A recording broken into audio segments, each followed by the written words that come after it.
कई ऐसे जजमेंट आए हैं सुप्रीम कोर्ट के कि ये कोई धर्म नहीं है, ये संस्कृति है, जीने की कला है। चलो अगर धर्म मान लेते हैं कि वो धर्म है, तो धर्म आया कहां से? भारत में वो धर्म आया कहां से? जैसा आप पढ़ते हैं किताबों में, इतिहास के किताबों में, आप में से कई लोग शिक्षक होंगे, आप पढ़ाते भी होंगे, आप स्कूल में कॉलेज में पढ़ते हैं। इतिहास में लिखा है कि 2500 साल पहले, 2500 साल ईसा पूर्व, ईसा मसीह के जन्म के 2500 साल पहले भारत में आर्य आए, ऐसा आप पढ़ते हैं। उसके बाद आप पढ़ते हैं भारत में मुगल आए, आप पढ़ते हैं भारत में अंग्रेज आए, अंग्रेज आए, अंग्रेज चले गए, आर्य आए, गए या नहीं गए? आने का इतिहास में आने का लिखा है, पर जाने का नहीं लिखा है। तो आखिर में आज ये आर्य हैं कौन? भारत में एक आर्य समाज का गठन हुआ था, जिसको दयानंद सरस्वती ने गठन किया था। उनका मूल नाम है, सही नाम है मूल शंकर तिवारी, जिन्होंने आर्य समाज का गठन किया। साफ तौर से जाहिर है कि आज का जो ब्राह्मण जाति है भारत में, वही मूलतः आर्य है। ये आर्य यूरेशिया से भारत में आए और वे भारत के मूल निवासियों को गुलाम बनाए और धर्म के आधार पर जातियां बनाई और जाति के आधार पर उनको टॉर्चर किया गया। और इसी अन्याय और अत्याचार की वजह से जब अन्य समानता के धर्म भारत में आने लगे, तब लोगों ने उस समानता के धर्म को अपनाया।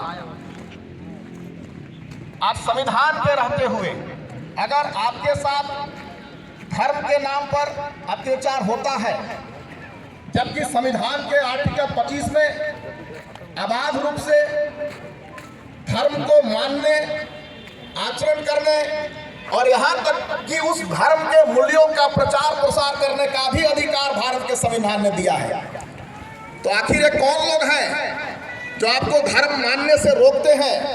आखिर ये कौन लोग हैं जो संविधान को नहीं मानते? आखिर ये कौन लोग हैं जो धर्म को मानने पर मारते पीटते हैं? आखिर कौन लोग हैं जो धर्म को मानने पर धर्मांतरण जैसे झूठी आरोप लगा करके उन पर FIR दर्ज करते हैं? और आज तक सिद्ध नहीं हो पाया कि किसी ने किसी का धर्म प्रलोभन के द्वारा या दबाव के द्वारा किसी का धर्म परिवर्तन किया। मैं ये कह सकता हूं कि आज अगर कहा जाए तो लाठी डंडे मार करके लोगों को धर्म में, अर्थात हिंदू धर्म में लाने का काम किया जा रहा है। जबरदस्ती घर वापसी करके उनको हिंदू धर्म में लाया जा रहा है। इसका विरोध कौन करेगा? आज हम भारत मुक्ति मोर्चा के लोगों को, जो भारत के SC ST OBC माइनॉरिटी को संगठित कर रहा है, अगर आप संगठित हो जाएंगे, निश्चय हम इसका भी विरोध करेंगे और तरीके से करेंगे, क्योंकि जब हम विरोध करेंगे उसका जवाब इनके पास नहीं होगा। ये शासन सत्ता में बैठकर शासन सत्ता के शक्ति का दुरुपयोग करते हैं और हमारे ऊपर अत्याचार करते हैं।